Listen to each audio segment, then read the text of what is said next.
ജെ.ആർ.ആർ. ടോൾക്കീന്റെ മാസ്റ്റർ പീസായ ദ ഫെലോഷിപ്പ് ഓഫ് ദ റിംഗിനെക്കുറിച്ചുള്ള നമ്മുടെ പുതിയൊരു എക്സ്പ്ലെയിനറിലേക്ക് എല്ലാവർക്കും സ്വാഗതം.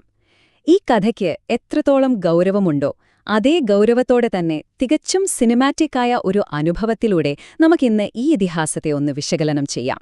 നമുക്കെല്ലാവർക്കും സുപരിചിതമായ ആ ഐക്കോണിക് വരികളിലേക്ക് ആദ്യം തന്നെ ഒന്ന് വരാം, ശരിയല്ലേ?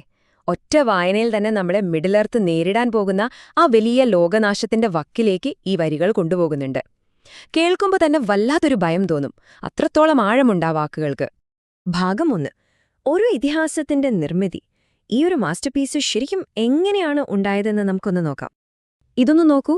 1954 പുറത്തിറങ്ങിയ ആദ്യ പതിപ്പിന്റെ ടൈറ്റിൽ പേജാണിത്. നിങ്ങൾക്ക് വിശ്വസിക്കാൻ കഴിയുമോ?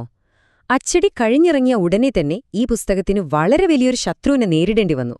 വേറൊന്നുമല്ല, വെറും അച്ചടി പിശകുകൾ. യഥാർത്ഥത്തിൽ ഈ പുസ്തകത്തിന്റെ യാത്ര തുടക്കത്തിൽ അത്ര എളുപ്പമായിരുന്നില്ല. ടോൾക്കീനെക്കുറിച്ച് നമുക്കറിയാമല്ലോ. അദ്ദേഹം സ്വന്തമായി ഭാഷകൾ വരെ സൃഷ്ടിച്ച ആളാണ്. പക്ഷേ പ്രിന്റിംഗ് പ്രസ്സുകാരെന്തു ചെയ്തു? അവരുടെ ഇഷ്ടത്തിന് അദ്ദേഹത്തിന്റെ വാക്കുകൾ അങ്ങ് തിരുത്തി. ഡ്വാർഫ്സ് എന്നത് ഡ്വാർഫ്സ് എന്നും എൽവൻ എന്നത് എൽഫൻ എന്നുമൊക്കെ അവർ മാറ്റി. സ്വന്തം വാക്കുകളെ ജീവന് തുല്യൻ സ്നേഹിച്ച ടോൾക്കീനെ ഇത് അക്ഷരാർത്ഥത്തിൽ ഭ്രാന്തു പിടിപ്പിച്ചു എന്ന് തന്നെ പറയാം. സത്യം പറഞ്ഞാല് ഈ പ്രസിദ്ധീകരണ യാത്ര തന്നെ വേറൊരു ഇതിഹാസമാണ്.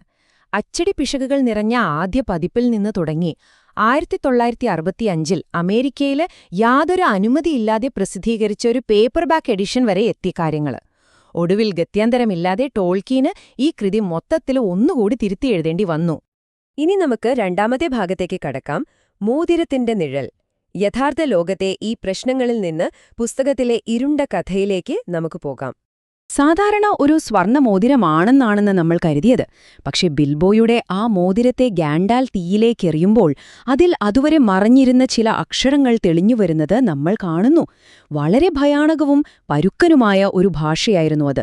ഫ്രോഡോ ഭയത്തോടെ അത് നോക്കി നിൽക്കുമ്പോൾ ആ മാന്ത്രിക മോതിരത്തിന്റെ യഥാർത്ഥ ഇരുണ്ട രഹസ്യങ്ങൾ അവിടെ ചുരുളഴിയുകയാണ്. ഈ വരികൾ എന്തിനെയാണ് സൂചിപ്പിക്കുന്നത് എന്ന് ചിന്തിച്ചിട്ടുണ്ടോ? മിഡിൽ എർത്തിലെ അധികാര വിഭജനത്തെ ഇരുണ്ട ശക്തിയായ സോറോൺ എങ്ങനെയാണ് തന്റെ വരുതിയിലാക്കാൻ ശ്രമിച്ചതെന്നാണ് ഇത് വ്യക്തമാക്കുന്നത്. ഈ മോതിരങ്ങളെല്ലാം ഒറ്റയടിക്ക് നിയന്ത്രിക്കാൻ തക്കവണ്ണം അവൻ ആ വലിയ മോതിരം രഹസ്യമായി നിർമ്മിച്ചു. തികച്ചും വഞ്ചനാത്മകമായൊരു പ്ലാനായിരുന്നു അത്. ഭാഗം 3. ഷയറിൽ നിന്നുള്ള പലായനം. ഇവിടെ മുതലാണ് കഥ ശരിക്കും ചൂടുപിടിക്കുന്നത്. ഇവിടെ നമ്മൾ ചോദിക്കേണ്ട വളരെ പ്രധാനപ്പെട്ട ഒരു ചോദ്യമുണ്ട്. ലോകത്തെ രക്ഷിക്കാനുള്ള ഇത്രയും വലിയൊരു ഉത്തരവാദിത്തം കരുത്തനായൊരു രാജാവിനോ അനുഭവസമ്പന്നനായ ഒരു എൽഫിനോ ലഭിക്കാതെ എന്തുകൊണ്ടാണ് തീർത്തും സാധാരണക്കാരനായ ഒരു ഹോബിറ്റിന്റെ ചുമലിൽ വന്നു വീണത്? കഴിവ് കണ്ടിട്ടൊന്നുമല്ല, വിധി അവനെ അതിനായി തെരഞ്ഞെടുത്തതാണ്.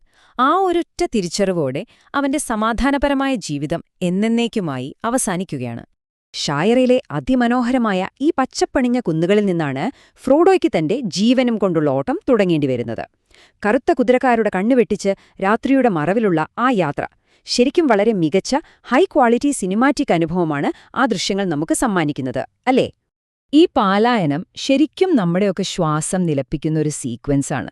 ഷയറിലെ ശാന്തതയിൽ നിന്ന് തുടങ്ങി ഇരുളടഞ്ഞതും വഞ്ചനാത്മകവുമായ ഓൾഡ് ഫോറസ്റ്റിലൂടെ സഞ്ചരിച്ച് ഒടുവിൽ ബ്രീ എന്ന സ്ഥലത്ത് അവരഭയം തേടുന്നു. ഓരോ ചുവടുവെപ്പിലും മരണം അവരുടെ തൊട്ടുപിന്നിൽ തന്നെയുണ്ടായിരുന്നു. ഇനി നാലാമത്തെ ഭാഗം, സഭയും അന്ധകാരവും.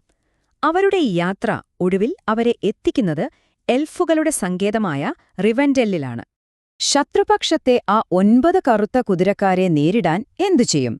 അതിനായി എൽറോണ്ട് കൃത്യം 9 പേരടങ്ങുന്ന ഒരു സംഘത്തെ ഔദ്യോഗികമായി രൂപീകരിക്കുന്നു. അതാണ് the fellowship of the ring. മനുഷ്യരും എൽഫും ഡ്വാർഫും ഹോബിറ്റുകളുമൊക്കെ അടങ്ങുന്ന തികച്ചും വ്യത്യസ്തരായ 9 യാത്രികർ. അവിടെ വെച്ചാണ് ആ മോതിരത്തിന്റെ കാര്യത്തിൽ ഒരു അന്തിമ തീരുമാനമെടുക്കുന്നത്. പക്ഷെ പർവ്വതങ്ങളിലെ മോശം കാലാവസ്ഥ അവരുടെ പ്ലാനുകൾ എല്ലാം തെറ്റിച്ചു. ഗത്യന്തരമില്ലാതെ ആ സംഘത്തിന് മോറിയയിലെ പുരാതനമായ കൂരിരുട്ടുള്ള ഡ്വാർഫ് ഖനികളിലൂടെ സഞ്ചരിക്കേണ്ടി വരികയാണ്. വെളിച്ചം കടക്കാത്ത ആ ഗർത്തങ്ങളിലേക്കുള്ള അവരുടെ ഇറക്കം വിഷ്വലി ഭയങ്കര ഗംഭീരമായ ഒരു സിനിമാറ്റിക് എക്സ്പീരിയൻസാണ് നമുക്ക് നൽകുന്നത്. അടുത്ത ഭാഗം, സുവർണവനം. ഇരുട്ടിൽ നിന്നുള്ള ഒരു മോചനം. മോറിയയിലെ ആ കൂരിരുട്ടിൽ തങ്ങളുടെ പ്രിയപ്പെട്ട ഗാൻഡാൽഫിനെ നഷ്ടപ്പെട്ട് മാനസികമായി തകർന്ന് പുറത്തുവരുന്ന ആ സംഘം എത്തിച്ചേർന്നത് സുവർണവനമായ ലൊഥലോറിയനിലാണ്. അവിടെ വെച്ചാണ് എൽഫ് രാജ്ഞിയായ ഗലാഡ്രിയൽ തന്റെ മാന്ത്രിക കണ്ണാടിയിലേക്ക് നോക്കാൻ ഫ്രോഡോയോട് ആവശ്യപ്പെടുന്നത്. പണ്ട് നടന്നതും ഇപ്പോൾ നടക്കുന്നതും ഇനി നടക്കാൻ സാധ്യതയുള്ളതുമായ കാര്യങ്ങൾ അതിൽ കാണാൻ സാധിക്കുമത്രേ. ഫ്രോഡോ ആ മോതിരം നൽകാമെന്ന് പറയുമ്പോൾ ഗലാഡ്രിയലിന് പെട്ടെന്നുണ്ടാകുന്ന ആ ഒരു മാറ്റം ശരിക്കും നമ്മളെ അമ്പരിപ്പിക്കും. പൂർണ്ണമായ അധികാരക്കൊതി എത്രമാത്രം അപകടകരമാണെന്ന് ആ ഒരൊറ്റ സീനിലൂടെ നമുക്ക് മനസ്സിലാകും. ആ നിമിഷം അധികാരത്തിന്റെ ഭയാനകമായ ഒരു രൂപമായ ഒരു മാറുന്നുണ്ടെങ്കിലും എന്തായാലും അവസാന നിമിഷം വലിയൊരു വിവേകത്തോടെ അവരാ മോതിരം നിരസിക്കുകയാണ് ചെയ്യുന്നത്. വളരെ പവർഫുള്ളായ ഒരു സീനാണത്. അവസാന ഭാഗം. സംഘം തകരുന്നു. ഇവിടെ കാര്യങ്ങൾ കൈവിട്ടു പോവുകയാണ്.